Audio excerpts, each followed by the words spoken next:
अध्याय 1, जिसका शीर्षक है विविधता की समझ, पृष्ठ 1 से पृष्ठ 14 तक। तो आइए अब सुनते हैं अध्याय विविधता की समझ। पृष्ठ 1, इकाई 1, विविधता। इस पृष्ठ पर कुछ चित्र दिखाए गए हैं। सबसे ऊपर वाले चित्र में एक वृद्ध व्यक्ति व्हीलचेयर पर बैठे हैं और उनके साथ दो बच्चे प्रसन्नता की मुद्रा में खड़े हैं। उसके नीचे वाले चित्र में पहाड़ी इलाका दिखाया गया है। उसके नीचे वाले चित्र में कुछ बच्चे एक बाग में खेलते हुए दिखाए गए हैं और सबसे नीचे वाले चित्र में समुद्री इलाका दिखाया गया है। पृष्ठ 2, पाठ की शुरुआती पंक्तियों पर ध्यान दीजिए। अपनी कक्षा में चारों तरफ नजर दौड़ाइए। क्या कोई ऐसा साथी है जो बिल्कुल आपकी तरह दिखती हो? यहां हमने सोच समझकर विशेषण और क्रिया के स्त्रीलिंग रूप का प्रयोग किया है जो पूरे पाठ में चलता है। शिक्षा में लड़कियों को समान स्थान और अवसर मिलें, इसके लिए कई स्तर पर प्रयास किए जा रहे हैं। एक तरीका यह भी है कि हम लिखते समय लड़कियों को सीधे संबोधित करें। यदि हम अभी तक की पाठ्य पुस्तकों को देखें तो उनमें पढ़ने वाले को हमेशा एक लड़का मानकर पुल्लिंग रूपों का ही प्रयोग किया जाता है। यह मान लिया जाता है कि स्त्रीलिंग रूप उसी में शामिल है। यहां हमने भाषा की इस परिपाटी को बदला है। इस पाठ के अलावा हमने कुछ अन्य पाठों में भी स्त्रीलिंग रूप का प्रयोग किया है। पृष्ठ 3, अध्याय 1, विविधता की समझ। अपनी कक्षा में चारों तरफ नजर दौड़ाइए। क्या कोई ऐसी साथी है जो बिल्कुल आपकी तरह दिखती हो? इस पाठ में आप पढ़ेंगी कि लोग एक दूसरे से कई मामलों में भिन्न होते हैं। वे न केवल अलग दिखते हैं बल्कि वे अलग अलग क्षेत्रों से भी आते हैं। उनके धर्म, रहन सहन, खान पान, भाषा, त्योहार आदि भी भिन्न होते हैं। ये भिन्नताएं हमारे जीवन को कई तरह से रोचक एवं समृद्ध बनाती हैं। इन भिन्नताओं के कारण ही भारत में विविधता है। विविधता या अनेकता हमारे जीवन को किस तरह बेहतर बनाती है? भारत इतनी विविधताओं वाला देश कैसे बना? क्या सभी तरह की भिन्नताएं विविधता का ही भाग होती हैं? चलिए, कुछ उत्तर पाने के लिए हम इस पाठ को पढ़ते हैं। इस पृष्ठ के मध्य में 3 चित्र दिखाए गए हैं।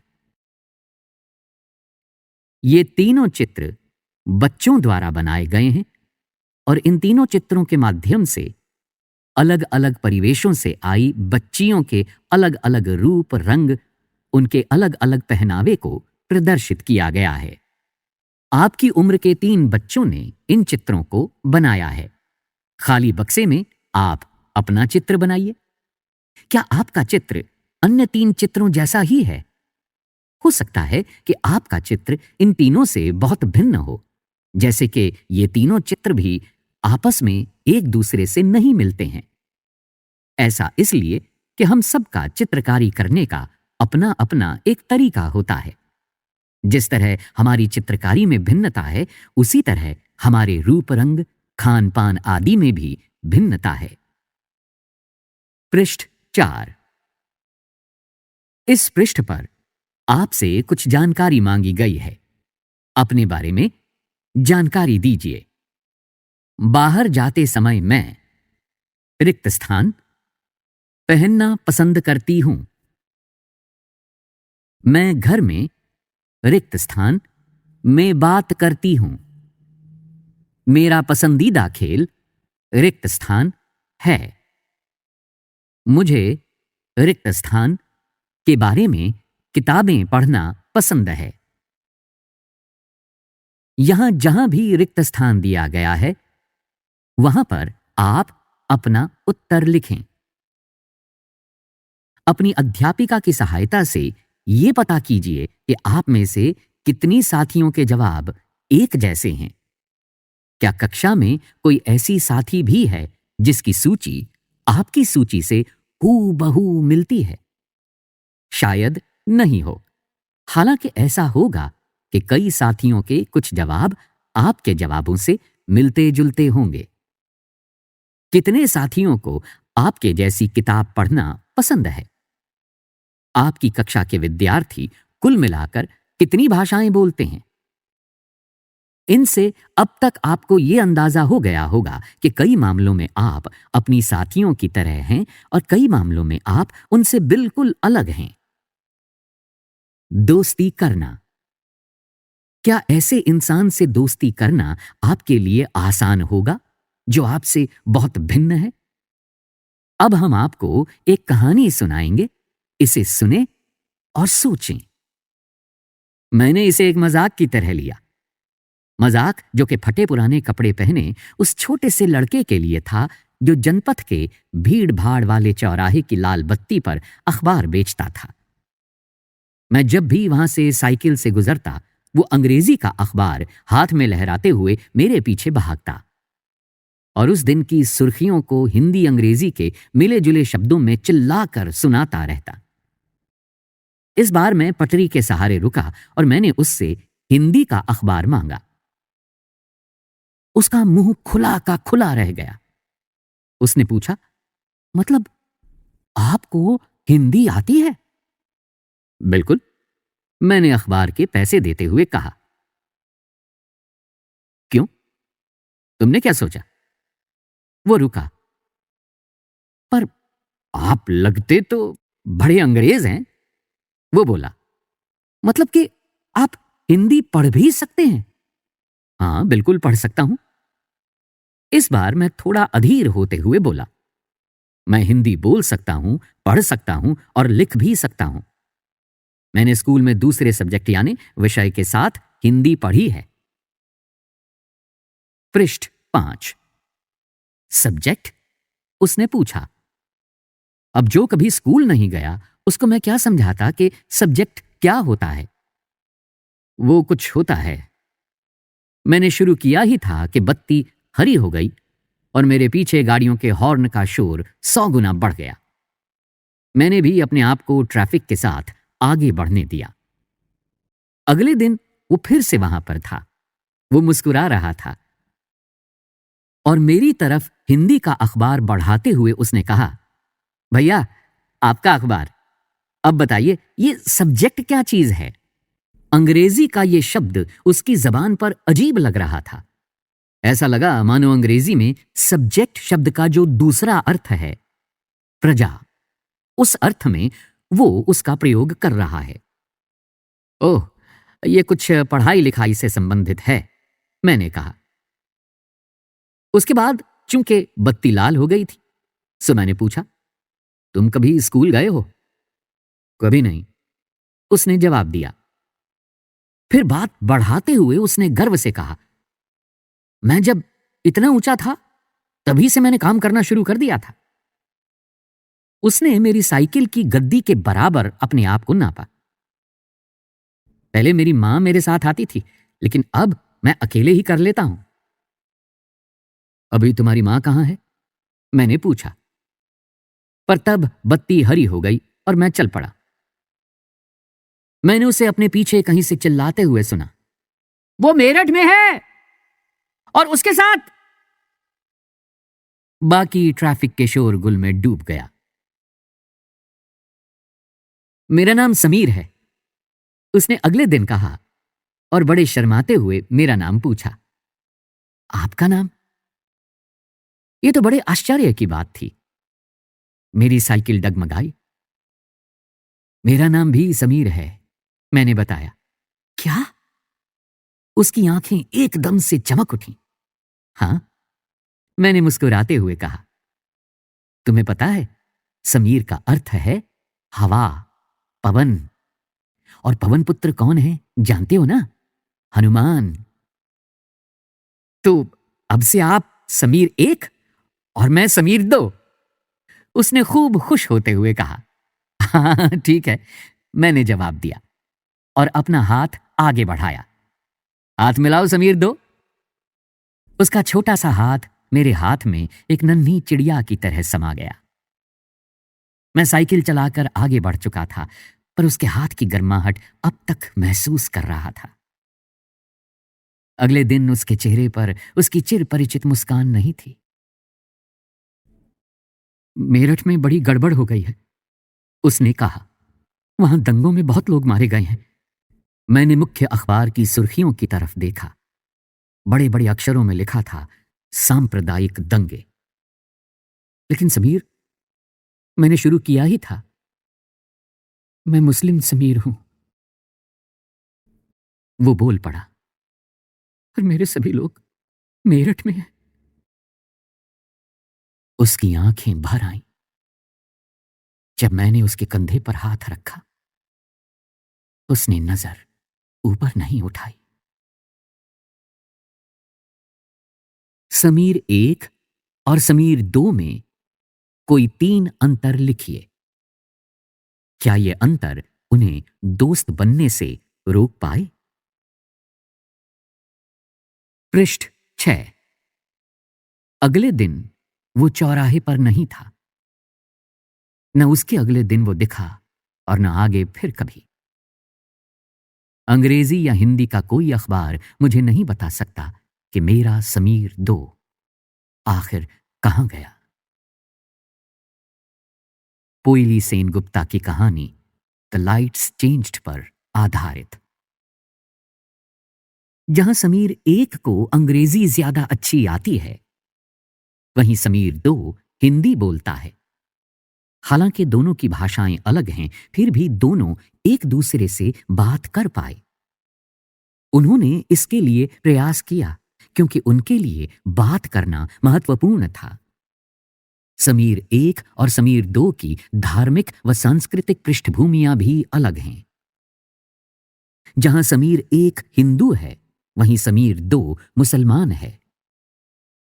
दोनों में दोस्ती हुई क्योंकि दोनों दोस्ती करना चाहते थे। खान पान, पहनावा, धर्म, भाषा आदि की ये भिन्नताएं विविधता के पहलू हैं। अपनी विविध धार्मिक और सांस्कृतिक पृष्ठभूमियों के अलावा समीर एक और समीर दो कई अन्य मामलों में भी एक दूसरे से अलग थे। उदाहरण के लिए समीर एक ने स्कूल में पढ़ाई की थी, जबकि समीर दो अखबार बेचता था। समीर दो को स्कूल जाने का मौका मिला ही नहीं।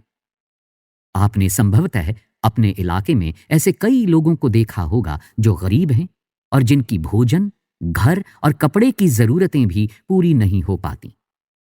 ये फर्क उस फर्क से अलग है जिसके बारे में हमने पहले पढ़ा। ये विविधता का रूप नहीं है, बल्कि गैर बराबरी का रूप है। गैर बराबरी का मतलब है कि कुछ लोगों के पास न अवसर हैं और न ही जमीन या पैसे जैसे संसाधन जो दूसरों के पास हैं। इसीलिए गरीबी और अमीरी विविधता का रूप नहीं है, ये लोगों के बीच मौजूद असमानता यानी गैर बराबरी है। जाति व्यवस्था असमानता का एक और उदाहरण है। इस व्यवस्था में समाज को अलग अलग समूहों में बांटा गया। इस बंटवारे का आधार था कि लोग किस किस तरह का काम करते हैं। लोग जिस जाति में पैदा होते थे उसे बदल नहीं सकते थे। इस पृष्ठ पर नीले रंग के बक्से में आपसे कुछ पूछा गया है।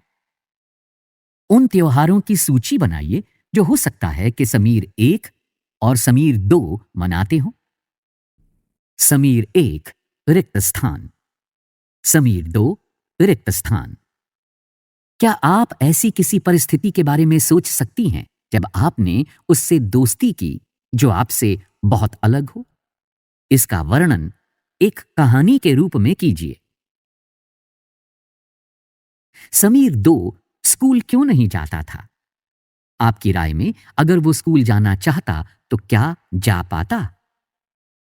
क्या ये सही है कि कुछ बच्चे स्कूल जा पाते हैं और कुछ जा ही नहीं पाते? इस पर चर्चा करें। पृष्ठ 7। उदाहरण के लिए, अगर आप कुम्हार के घर में पैदा हो गईं तो आपकी जाति कुम्हार ही होती और आप बस वही बन सकती थीं। कोई व्यक्ति जाति से जुड़ा अपना पेशा भी नहीं बदल सकता था।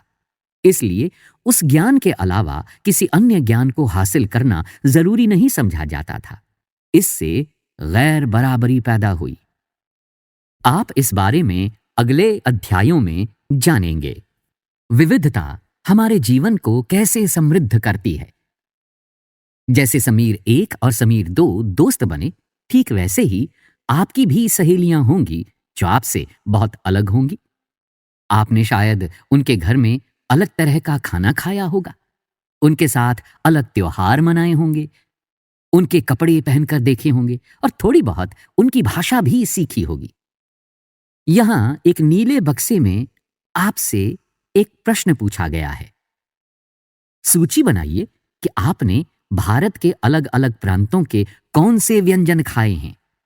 अपनी मातृभाषा के अलावा उन भाषाओं की सूची बनाइए जिनके आप कुछ शब्द भी जानती हैं। आपको शायद तरह तरह के जानवरों, रानियों, साहसिक घटनाओं या भूतों की कहानियां पसंद होंगी।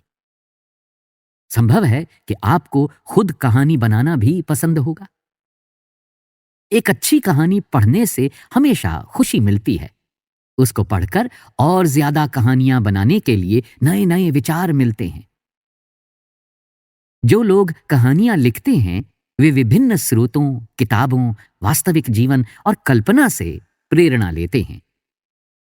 इस पृष्ठ पर 2 चित्र दिखाए गए हैं।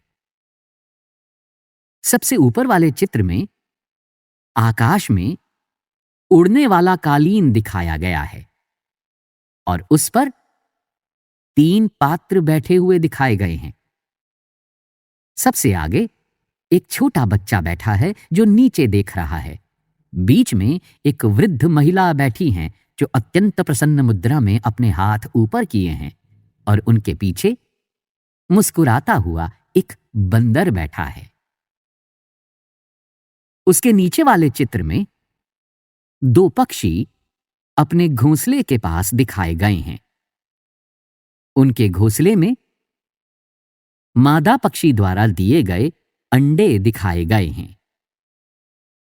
कुछ लोग जंगल में जानवरों के नजदीक रहे और उन्होंने जानवरों की दोस्ती व लड़ाइयों के बारे में कहानियां लिखीं। कुछ अन्य लोगों ने राजा रानियों के वृत्तांत पढ़कर प्यार और सम्मान के किस्से लिखे। कुछ ने अपने बचपन की यादों में गोते लगाए, स्कूल और दोस्तों की मधुर यादों से निकालकर कुछ साहस की कहानियां लिखीं। पृष्ठ 8। कल्पना कीजिए कि जिनकी कहानियां आपने सुनी या पढ़ी हैं, उन सभी कहानीकारों या कहानी सुनाने वालों को ऐसी जगह पर रहना पड़े जहां लोग केवल 2 ही रंग के कपड़े पहनते हों, लाल एवं सफेद। एक तरह का खाना खाते हों, शायद आलू। समान रूप से केवल 2 पशु पक्षी को ही पालते हों, उदाहरण के लिए हिरण और कौआ, और केवल सांप सीढ़ी खेल से अपना मनोरंजन करते हों। ऐसी जगह रहकर वे कैसी कहानियां लिख पाएंगे? इस पृष्ठ पर नीले बक्से में आपसे 2 प्रश्न पूछे गए हैं। मान लीजिए कि आप एक चित्रकार या कहानीकार हैं जो इस जगह पर रहती हैं। ऐसी जगह के जीवन पर एक कहानी लिखिए या चित्र बनाइए। क्या आप सोचती हैं कि आपको ऐसी जगह में रहने में मजा आएगा? उन 5 चीजों की सूची बनाइए जिनकी कमी ऐसी जगह में सबसे ज्यादा खलेगी। भारत में विविधता। भारत विविधताओं का देश है। हम विभिन्न भाषाएं बोलते हैं, विभिन्न प्रकार का खाना खाते हैं, अलग अलग त्योहार मनाते हैं और भिन्न भिन्न धर्मों का पालन करते हैं। लेकिन गहराई से सोचें तो वास्तव में हम एक ही तरह की चीजें करते हैं, केवल हमारे करने के तरीके अलग हैं। इस पृष्ठ पर यह बताया गया है कि भारत के लोग विविध तरीकों से कुछ काम करते हैं। यहां उनमें से एक तरीका बताया है, आप दो और तरीके लिखिए। पहला, प्रार्थना करना यानी इबादत करना। इसके लिए भक्ति गीत गाए जाते हैं। और क्या किया जाता है? 2 रिक्त स्थान भरें। शादी करना, इसके लिए अदालत के रजिस्टर में दस्तखत किए जाते हैं। 2 और तरीके से शादी की जाती है, रिक्त स्थान में भरें। विभिन्न प्रकार के कपड़े पहनना। मणिपुर में औरतें फनैक पहनती हैं। विभिन्न प्रकार के कपड़े पहनने के संदर्भ में 2 रिक्त स्थान दिए गए हैं, उन्हें भरें। अभिवादन करना। झारखंड के आदिवासी एक दूसरे को जोहार कहकर अभिवादन करते हैं। यहां 2 रिक्त स्थान दिए गए हैं। उन रिक्त स्थानों को अभिवादन के संदर्भ में भरें। चावल पकाना, मीट या सब्जी डालकर बिरयानी पकाना। यहां 2 रिक्त स्थान दिए गए हैं। उनमें चावल पकाने के तरीकों के बारे में लिखें। पृष्ठ 9, हम विविधता को कैसे समझें? करीब 200 वर्ष पहले जब रेल, हवाई जहाज, बस और कार हमारे जीवन का हिस्सा नहीं थे, तब भी लोग संसार के एक भाग से दूसरे भाग की यात्रा करते थे। वे पानी के जहाज में घोड़ों व ऊंट पर बैठकर जाते या फिर पैदल चलकर। अक्सर ये यात्राएं खेती और बसने के लिए नई जमीन की तलाश में या फिर व्यापार के लिए की जाती थीं। चूंकि यात्रा में बहुत समय लगता था, इसलिए लोग नई जगह पर अक्सर काफी लंबे समय तक ठहर जाते थे। इसके अलावा सूखे और अकाल के कारण भी कई बार लोग अपना घर बार छोड़ देते थे। उन्हें जब पेट भर खाना नहीं मिलता था तो वे नई जगह जाकर बस जाते थे। कुछ लोग काम की तलाश में और कुछ युद्ध के कारण घर छोड़ देते थे। लोग जब नई जगह में बसना शुरू करते थे तो उनके रहन सहन में थोड़ा बदलाव आ जाता था। कुछ चीजें वे नई जगह की अपना लेते थे और कुछ चीजों में वे पुराने ढर्रे पर ही चलते रहते थे। इस तरह उनकी भाषा, भोजन, संगीत, धर्म आदि में नए और पुराने का मिश्रण होता रहता था। उनकी संस्कृति और नई जगह की संस्कृति में आदान प्रदान होता और धीरे धीरे एक मिश्रित यानी मिली जुली संस्कृति उभरती। अगर अलग अलग क्षेत्रों का इतिहास देखें तो हमें पता चलेगा कि किस तरह विभिन्न सांस्कृतिक प्रभावों ने वहां के जीवन और संस्कृति को आकार देने में योगदान किया है। इस तरह से कई क्षेत्र अपने विशिष्ट इतिहास के कारण विविधता संपन्न हो जाते थे। ठीक इसी प्रकार लोग अलग अलग तरह की भौगोलिक स्थितियों से किस प्रकार सामंजस्य बैठाते हैं, उससे भी विविधता उत्पन्न होती है।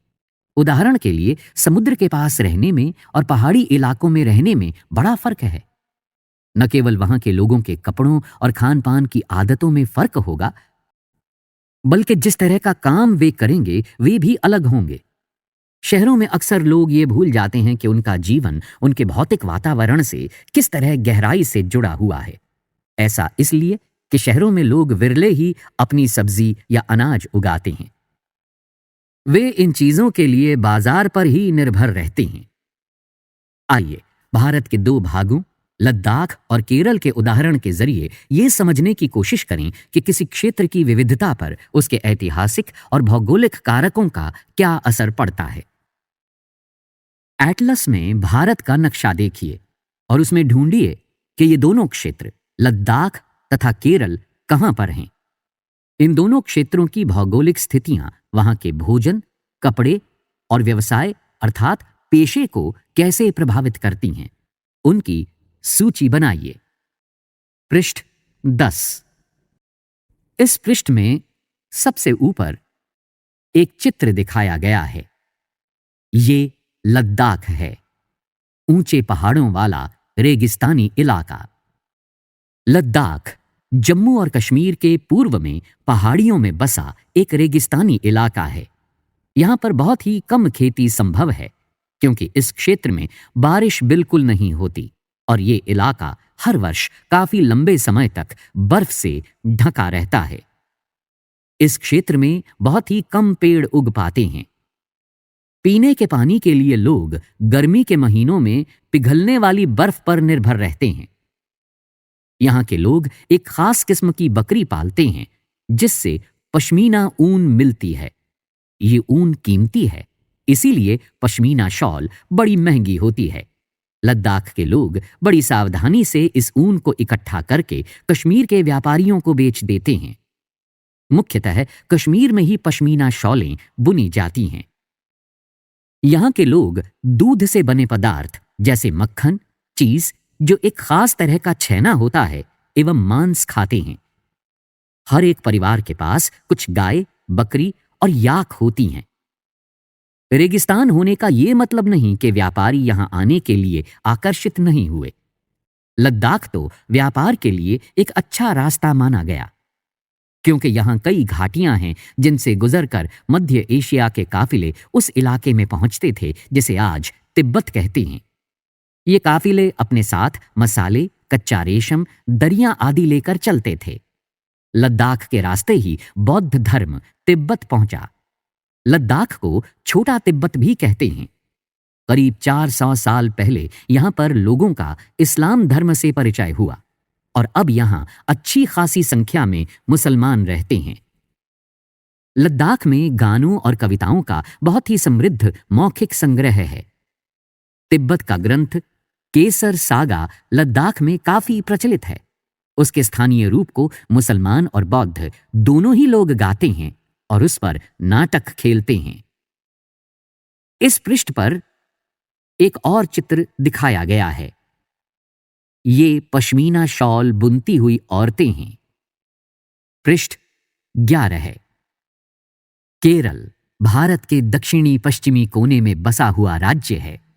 ये एक तरफ समुद्र से घिरा हुआ है और दूसरी तरफ पहाड़ियों से। इन पहाड़ियों पर विविध प्रकार के मसाले जैसे काली मिर्च, लौंग, इलायची आदि उगाए जाते हैं। इन मसालों के कारण ये क्षेत्र व्यापारियों के लिए बहुत ही आकर्षक बना। सबसे पहले अरबी एवं यहूदी व्यापारी केरल आए। ऐसा माना जाता है कि ईसा मसीह के धर्मदूत संत थॉमस लगभग 2000 साल पहले यहां आए। भारत में ईसाई धर्म लाने का श्रेय उन्हीं को जाता है। अरब से कई व्यापारी यहां आकर बस गए। इब्न बतूता ने, जो करीब 700 साल पहले यहां आए, अपने यात्रा वृत्तांत में मुसलमानों के जीवन का विवरण देते हुए लिखा है कि मुसलमान समुदाय की यहां बड़ी इज्जत थी। इस पृष्ठ में ऊपर एक चित्र दिखाया गया है। ये मछली पकड़ने का चीनी जाल है।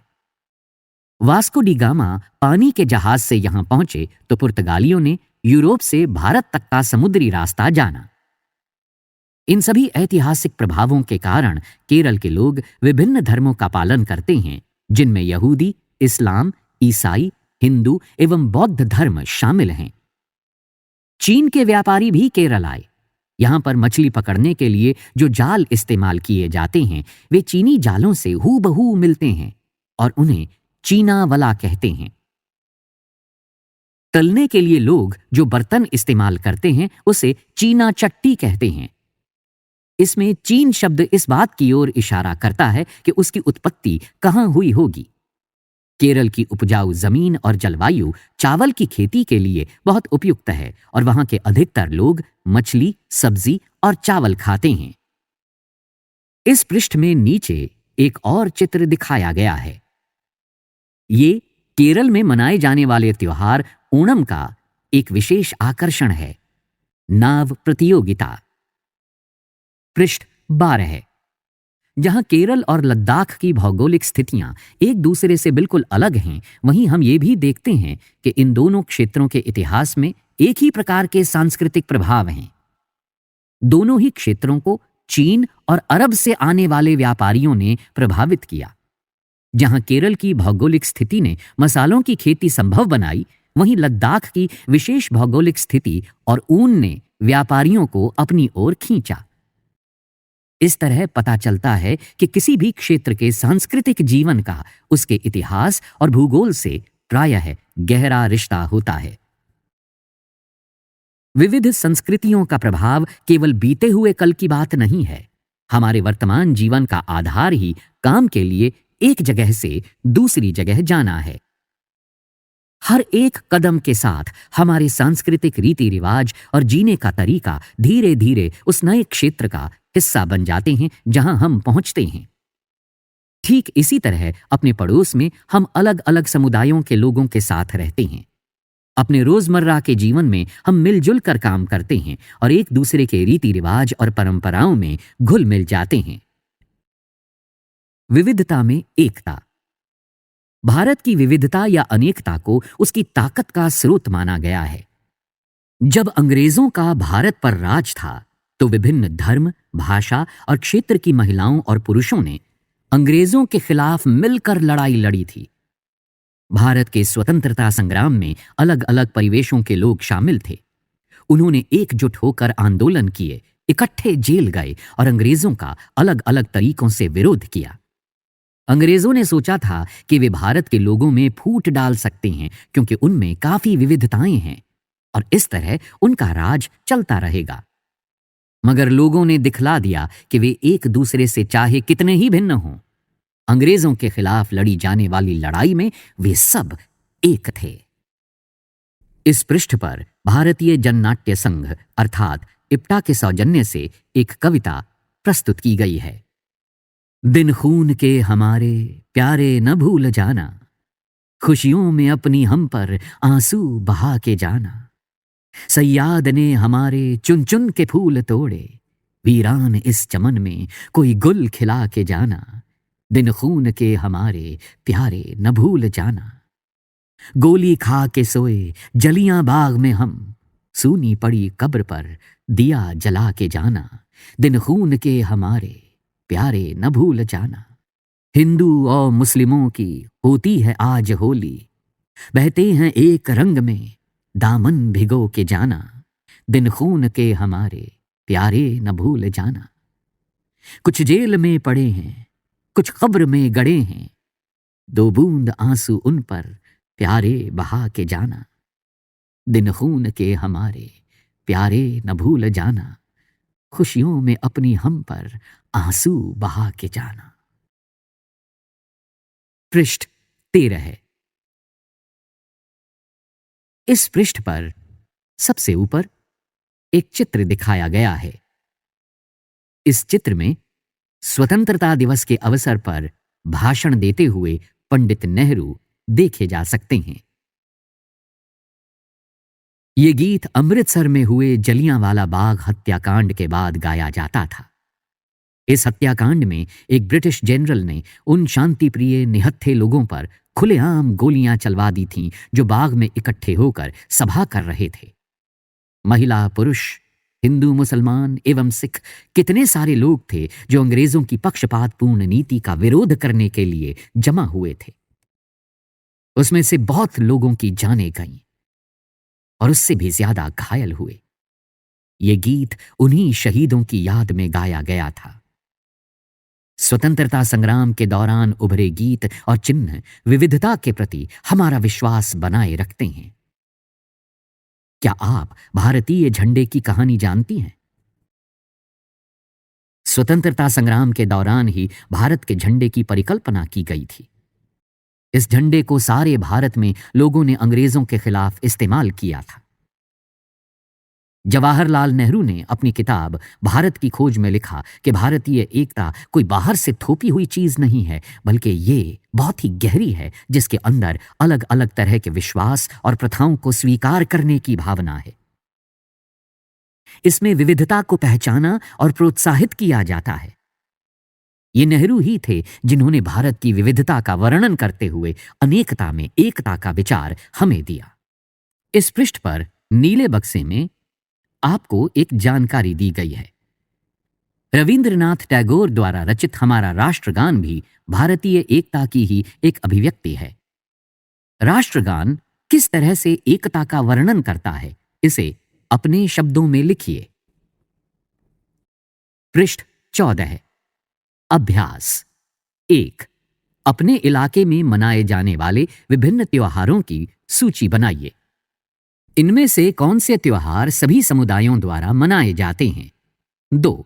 आपके विचार में भारत की समृद्ध एवं विविध विरासत आपके जीवन को कैसे बेहतर बनाती है?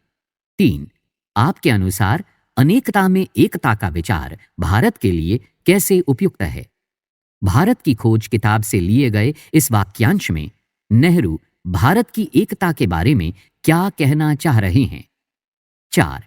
जलियांवाला बाग हत्याकांड के ऊपर लिखे गए गाने की उस पंक्ति को चुनिए जो आपके अनुसार भारत की एकता को निश्चित रूप से झलकाती है। 5। लद्दाख एवं केरल की तरह भारत का कोई एक क्षेत्र चुनिए और अध्ययन कीजिए कि कैसे उस क्षेत्र की विविधता को ऐतिहासिक और भौगोलिक कारकों ने प्रभावित किया है। क्या ये ऐतिहासिक एवं भौगोलिक कारक आपस में जुड़े हुए हैं? कैसे? इसी के साथ 9 अध्यायों की इस पुस्तक का पहला अध्याय यहां समाप्त हुआ।